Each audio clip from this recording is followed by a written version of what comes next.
যে পীর এবং মুরিদ যে সম্পর্ক, এটা ইসলামের ইতিহাসে কোথা থেকে আসছে? তো এটা শিয়াদের কাছ থেকেই আসছে। কারণ শিয়াদের যে প্রাথমিক বিশ্বাসগুলো, যারা দল থেকে বিচ্ছিন্ন হয়ে নতুন দল তৈরি করছে, সেই দল নেতা হয়ে গেছে নবী, এবং যাকে তারা ইমাম মানে তাকে বানাই দিয়েছে আল্লাহ।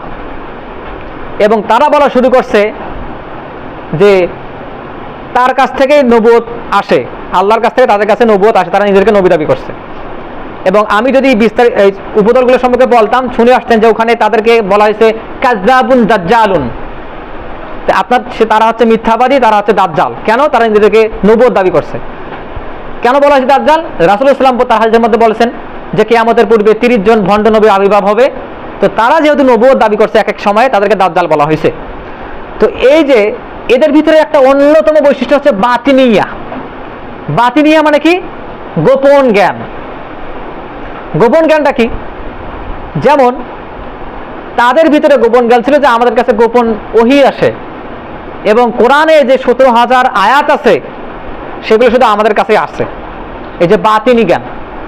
এছাড়াও তারা অ্যাসেটরিক, মানে তারা দেহতাত্ত্বিকভাবে তাদের ভিতরে কিছু গোপন বৈশিষ্ট্য আছে। পীরদের সম্পর্কে যদি আমরা বিস্তারিত আলোচনা করতে যাই, তখন তাদের ভিতরে কিছু সেক্টর আছে। যেমন আল্লাহ যাদেরকে ইমামত দিচ্ছেন তার অধীনে কিছু নুবালা আছে, কিছু নিজাম আছে, কিছু আওকাদ আছে। যেমন মনে করেন যে একজন চেয়ারম্যানের অধীনে 50 জন মেম্বার আছে, একজন করে মেম্বারের অধীনে আবার গ্রামে হাজার হাজার করে লোক আছে, ওয়ার্ড আছে। তো এরকম ভাবে আল্লাহ নাকি ওদেরকে ওহী দিয়ে, ইলহাম দিয়ে তাদেরকে পৃথিবী পরিচালনার দায়িত্ব দেন, এবং তাদের মিটিং হয় আফ্রিকার জঙ্গলে।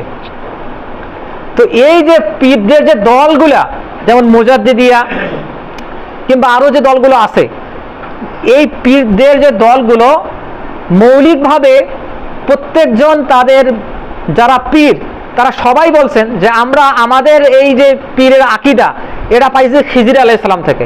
অথচ খিজির আলাইহিস সালাম 3500 বছর আগে মৃত্যুবরণ করছেন।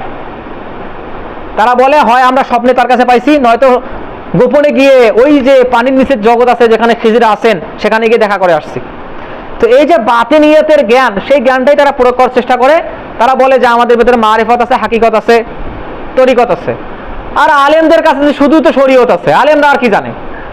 তো এই জ্ঞানগুলো আসলে, এই বিদআতগুলো আসলে এই শিয়াদের পক্ষ থেকে চলে আসছে। কেননা মৌলিক যে আকীদা পীরদের, সেটা ওই শিয়াদের আকীদা, ইরানিদের যে শিয়াজম, সেই ধর্মের যে আকীদাগুলো, সেগুলো পীর যারা, তারা এই আকীদাগুলো নিয়ে আসছে।